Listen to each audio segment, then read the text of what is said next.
Halo, this is TWS Pod Talk with Us Podcast BEM FKK. Nantikan terus podcast kita setiap bulan hanya di YouTube BEM FKK. Yeay!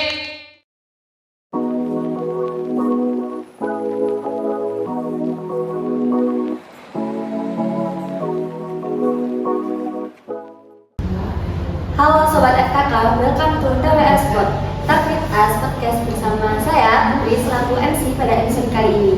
Oke, jadi pada episode kali ini kita kedatangan narasumber dari Student Ambassador FKK.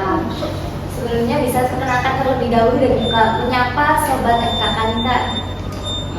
Hai semuanya, kami dari perwakilan Student Ambassador FKK. Saya Fiona Damestia dari Prodi S1 Kebidanan semester 5. Aku dari Prodi S1 Keperawatan, nama aku Sukma Cahaya semester 7. Nah Sobat TWS Pod, pada episode kali ini kita akan sharing-sharing nih bersama dengan Kak Vio dan juga Kak Sukma mengenai Student Ambassador. Nah Kak Vio, Kak Sukma, mungkin bisa jawab nih, apa sih Student Ambassador itu? Kan kebanyakan masih belum tahu nih teman-teman. Mungkin dari aku dulu ya Mas. Student Ambassador FKK ini sebenarnya adalah organisasi di lingkup FKK.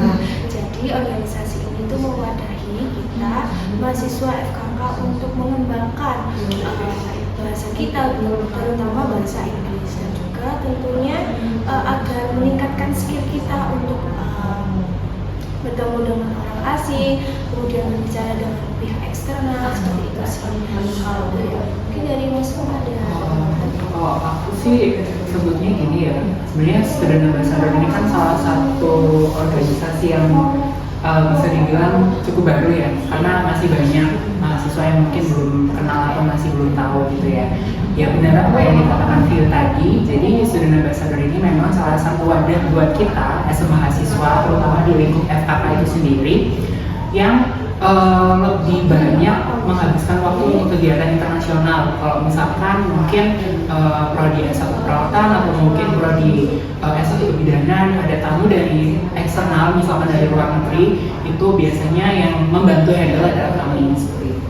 Jadi kebanyakan kita itu collab sama eksternal gitu ya? Iya.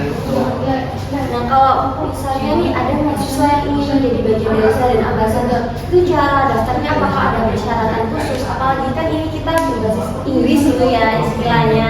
Apakah ada ketentuan-ketentuan tersendiri? Mungkin sebelumnya untuk ketentuannya atau syarat untuk mendaftar nanti bisa dibantu jelasin sama Vio ya. Mungkin Vio dulu. Karena berdasarkan pendaftaran tahun kemarin itu syarat yang kita harus dipenuhi oleh pendaftar itu adalah melampirkan sertifikat TOEFL. Tentunya setelah melampirkan sertifikat TOEFL nanti ada proses yang namanya wawancara. Nah wawancara ini akan dilaksanakan secara resmi, tapi untuk tahun ini masih akan dirembukan lagi oleh panitia. Dan wawancaranya kalau tahun kemarin itu melalui Zoom dan juga disaksikan oleh semua panitia. Tetapi jangan khawatir, bukan semua panitia bertanya gitu ya. Tetapi hanya satu atau dua panitia yang bertanya pada calon pendaftar tersebut. Nanti setelah melewati pendaftaran, kemudian seleksi, nanti akan dirembukan oleh dosen sekiranya mana yang bisa diterima menjadi bagian dari Student Ambassador. Mungkin karena kebetulan tahun kemarin masuk yang jadi pendaftar, mungkin bisa diceritakan gimana sih experience-nya pada saat mendaftar.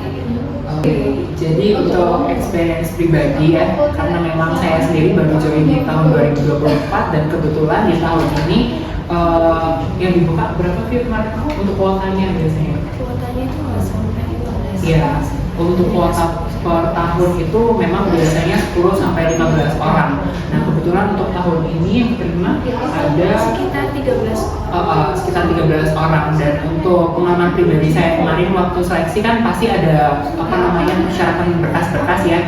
Salah satunya itu ada CV, kemudian ada juga TOEFL. Kebetulan kemarin saya lampirkan dua, ada yang TOEFL dan ada DIT atau Duolingo English Test. Nah lalu untuk skor TOEFL-nya berapa? Ada minimalnya enggak gitu.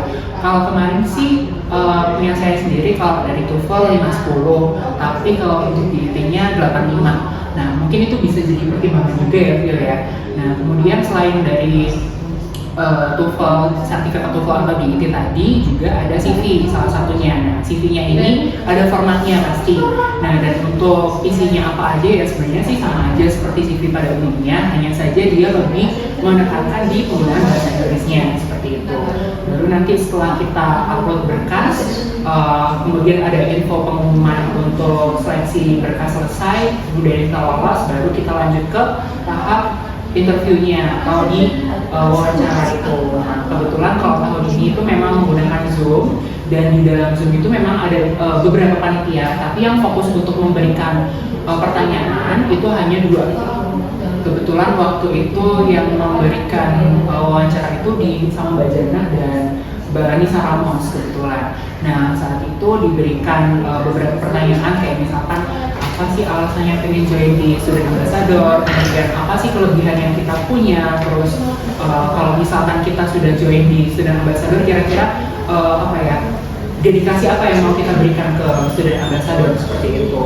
Nah, mungkin seperti itu sih untuk apa mekanisme cara rekrutnya seperti itu. Jadi udah di-spill nih beberapa pertanyaan waktu wawancara di Student Ambassador. Kalau untuk ketentuan TOEFL itu dari Student Ambassador sendiri berapa sih Kak? Sebenarnya dari panitia kemarin itu tidak ada ketentuan minimum skor TOEFL. Tapi jika nanti kita mengumpulkan semua pendaftar itu pasti kita sarani yang mana yang paling tinggi. Jadi tergantung dari semua pendaftar. Jadi ada eliminasi dari tahap itu ya. Dan perlu diingat bahwa yang eliminasi itu bukan kita aja, tapi dosen juga ikut berperan. Kalau untuk kegiatan dari Student Ambassador sendiri itu seperti apa sih Kak? Apa cuma hanya webinar-webinar saja atau ada kegiatan outdoor yang lain gitu? Oke, mungkin kalau untuk kegiatan dari Student Ambassador-nya sendiri ya, selama aku join di Student Ambassador sampai tahun 2024 ini kebetulan cukup banyak ya. Salah satunya waktu itu sempat kita jadi bagian dari panitiaan dari guest lecture. Salah satunya itu ada guest lecture dari Universitas UMM ya, dari UMM Malaysia. Nah, kebetulan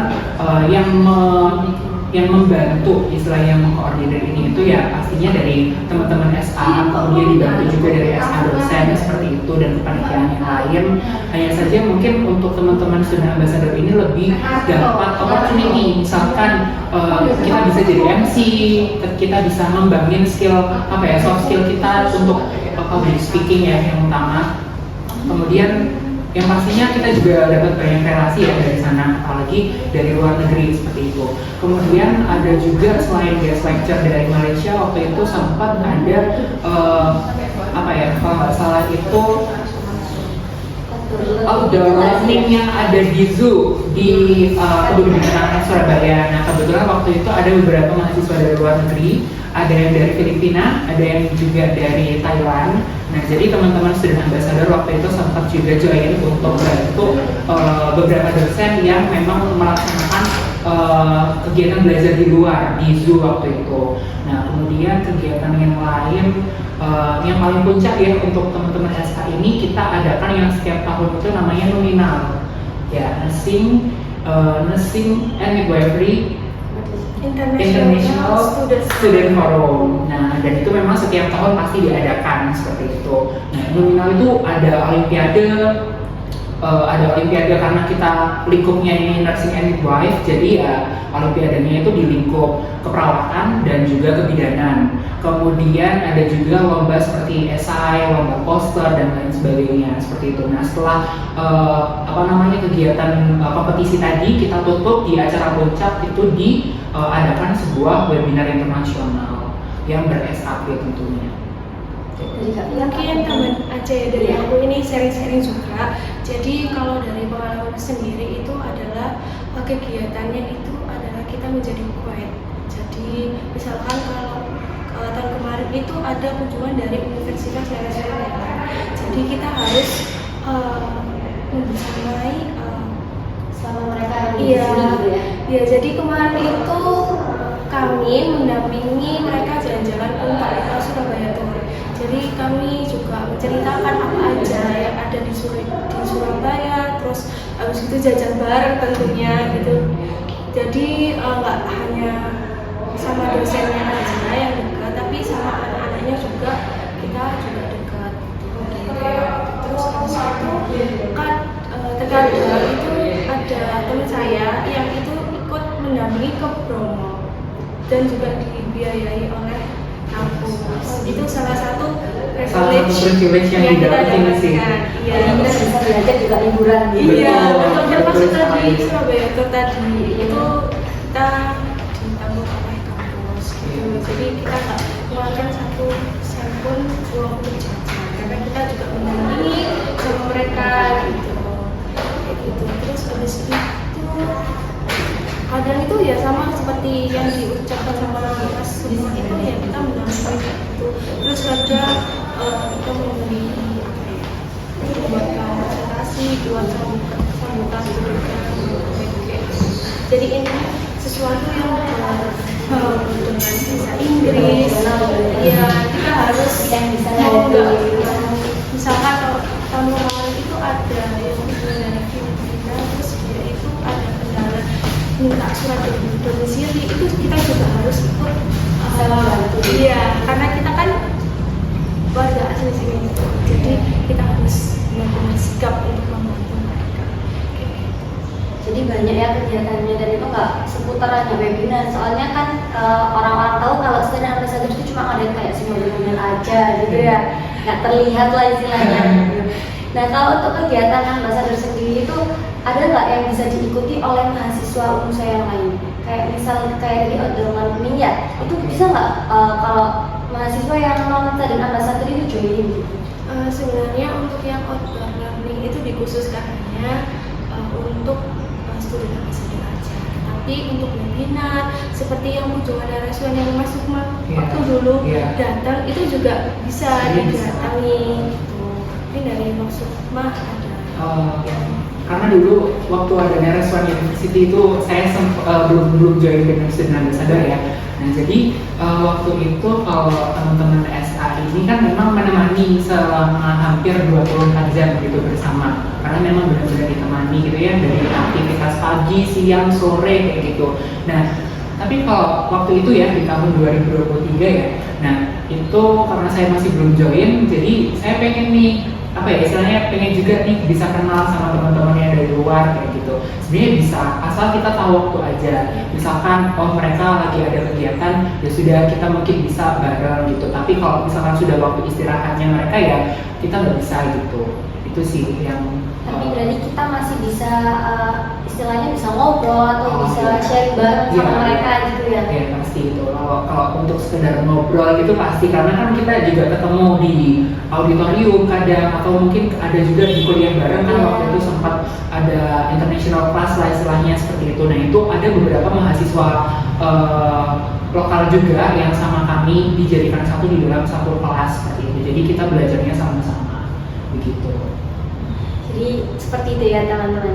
Terus selama ini Kak Sukma kan baru 1 tahun ya? Iya, 1 tahun ini. Kalau Kak Vio ini 2 tahun ini. Atau berarti Aku dari semester 2. berarti udah 2 sekitar kurang lebih 2 tahun. Nah selama menjadi anggota dari student ambassador, apa sih yang udah kalian raih? Apa ya? Mungkin dari Mas Sukma ya, karena Mas Sukma yang punya dia sudah mendapatkan jalan-jalan ke Malaysia. Kita bukan jalan-jalan, tapi lebih ke studi, ke salah satu exchange gitu. Iya, betul. student exchange. Nah, jadi waktu itu juga salah satu privilege juga ya, karena student ambassador ini menjadi sebuah prioritas, lebih tepatnya menjadi sebuah prioritas untuk mahasiswa berkesempatan untuk keluar negeri seperti itu. Jadi untuk teman-teman yang non student ambassador itu biasanya masih di apa ya, bisa dibilang masih di pilihan kedua atau ketiga. Karena apa? Karena student ambassador kan sudah jelas ya, kita ada seleksinya dulu masuknya seperti apa, kemudian dengan ketentuan CV, TOEFL dan lain sebagainya. Nah kebetulan waktu itu di tahun 2024 juga di bulan Mei kebetulan aku kesempatan dapat untuk mengikuti International Symposium waktu itu yang diadakan BANIS di Universitas Putra Malaysia. Nah, waktu itu memang menjadi salah satu prioritas karena langsung dipilih oleh dosennya sendiri seperti itu. Nah, yang memilih apakah dari lingkup FKK? Tentu ya, pasti itu dari lingkup FKK, tapi itu juga dari pertimbangan pihak Akamawa, karena yang memberikan pengesahan atau istilahnya ketok palunya ya dari Akamawa itu sendiri, siapa yang berhak untuk berangkat. Nah, kebetulan waktu itu diberikan kesempatan untuk berangkat belajar di Malaysia di sana kurang lebih 1 minggu. Yang aku di sana kegiatannya lebih sharing aja ya, kegiatannya lebih ke ini sih, karena ini International Symposium ya pasti ada beberapa kegiatan seperti ada webinarnya, kemudian yang paling puncak itu acaranya lebih ke debat. Nah, waktu itu kita menggunakan model kalau teman-teman tahu terkait MUN atau model United Nation. Nah, kita waktu itu penerapan di UPM seperti itu. Jadi kami sebagai peserta kurang lebih ada beberapa orang yang waktu itu dari beberapa negara juga. Kita dibagi H-3 sebelum kita sampai ke Malaysia itu dibagi seperti pembagian negara. Jadi misalkan Vio nih dapat negara mana, terus aku dapat negara mana. Nah, fungsinya apa? Kalau kebetulan waktu itu aku itu dapat pembagian Italia. Nah, kebetulan mendapatkan topik terkait dengan SDGs. Nah, di mana waktu itu aku membahas tentang kesehatan mental. Nah, jadi apa sih masalah kesehatan mental yang ada di Italia itu? Nah, kita bikin paper di sana, kemudian kita presentasikan, kita debatkan di sana kira-kira apa sih yang bisa menjadi sebuah solusi untuk SDGs di tahun-tahun berikutnya seperti itu. Dan itu memang challenging ya, terutama buat aku yang pertama kali keluar negeri, pertama kali ikut International Symposium, dan pertama kali debat dalam berbahasa Inggris juga. Yang pasti yang menurut aku jadi tantangan terberat itu adalah bahasanya, karena bahasa Inggris ini bukan bahasa utama, jadi untungnya bisa masuk di Student Ambassador ini salah satu wadah untuk improve juga sih. Itu sih yang benefit yang paling besar aku dapetin. Jadi kan itu termasuk poin plus gitu ya, jadi anggota Student Ambassador. Nah, kalau suka dukanya sendiri ada nggak sih ditemui selama jadi anggota Student Ambassador? Mungkin aku lebih ke cerita ke dukanya ya. Boleh. Mungkin kalau dukanya sendiri itu nggak enaknya itu suka tiba-tiba dipanggil gitu. Karena ada misalnya kayak kemarin itu dari Timor Leste itu kan dia ahli jenjang, sedangkan dia nggak bisa kurang fasih, dan juga dia perlu ke bodega. Jadi sedangkan saya praktikum dan harus menjadi translator. Iya, jadi itu challenge buat aku. Tapi ya alhamdulillahnya bisa terlewati gitu aja. Kalau dari Kak sendiri? Sebenarnya kalau ditanya suka duka sih sebenarnya kurang lebih sama ya, karena waktu itu sempat juga waktu ada acara guest lecture dari Malaysia itu aku dihubungin H-2 atau H-3 untuk tiba-tiba jadi MC gitu. Nah, karena aku yang tipikal orang nggak bisa dadakan, itu pressure sih sebenarnya. Tapi ya kita kembali lagi, kita ambil sisi positifnya. Ini salah satu opportunity yang nggak semua orang bisa dapat, ya kenapa nggak kita coba gitu. Jadi kalau aku sih lebih enjoy aja sih, walaupun suka walaupun duka kita ya udah jalanin aja dulu gitu. Mungkin tambahan juga ya dari aku, karena tahun kemarin itu ada yang orang Filipina itu emailnya itu ketahan. Jadi mau nggak mau kita itu harus juga mendampingi dia untuk mengurus ke bandara. Sedangkan kan kita jujur belum pernah ya, belum pernah untuk mengurus seperti itu. Jadi itu ya buat apa ya, pengetahuan yang kita dapatkan di luar kampus itu ya dari itu sendiri. Terus kayak surat domisili tadi itu, terus yang kemarin itu untuk bayar pajak pembicara itu kan sebelumnya kita gimana sih cara bayarnya, kita kan nggak tahu sebenarnya, tapi ya gara-gara SA ini jadi kita experience-nya nggak terduga gitu ya. dan bukan dari bidang kita. Iya. Kayak kita bisa jadi apa aja. Iya. Kadang juga mencari tiket wisata gitu juga. Dan kemarin itu kan Surabaya Tour itu kan ke misalnya Kalimas tuh, ke ke wisata Kalimas itu, dan kita harus punya Aplikasi, tiketnya ya. sebelum mereka datang. Jadi itu harus kita pelajari dari Google, oh ini gimana ya caranya hubungi kanan kiri gitu biar kita dapat tiketnya.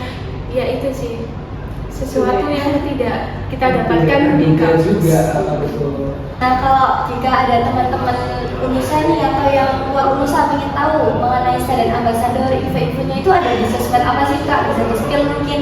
Oke, jadi untuk informasi secara umum biasanya panitia ya atau dari teman-teman Student Ambassador itu pasti bakal spill di Instagramnya di Student Ambassador FKK. Nah, teman-teman bisa follow di Instagram, tapi kalau untuk misalkan informasi terkait dengan rekrutmen, pastinya ada juga di Instagram, tapi untuk lebih spesifiknya biasanya kita share melalui grup WhatsApp. Nah, itu nanti bisa dibantu juga dari beberapa teman-teman organisasi seperti HIMA, BEM, dan juga dari beberapa dosen yang akan membantu seperti itu. Sekma tadi kan ngelaksanain yang namanya study exchange ke Malaysia nih. Nah, berarti kalau study exchange itu terkonversi nggak ininya mata kuliahnya atau cuma mengambil cuti atau bagaimana? Oke, jadi kalau untuk yang aku ikutin kemarin ya sebenarnya kalau konversi itu nggak bisa karena hitungannya itu dia bukan kuliah atau hitungannya masih kurang ya secara jam karena cuma nggak sampai seminggu sih, kurang lebih 5 harian di sana itu. Nah, terus untuk kegiatannya juga kan beda sama perkuliahan yang dijalani di FKK ya. Nah, jadi untuk konversinya memang tidak bisa. Nah, terus biasanya kan orang-orang itu kalau konversi kegiatan itu kan biasanya bisa lolos data AM atau bisa lolos beberapa matkul yang mungkin SKS-nya bisa dikonversikan seperti itu. Nah, kalau di kegiatan yang aku ikuti kemarin memang tidak bisa.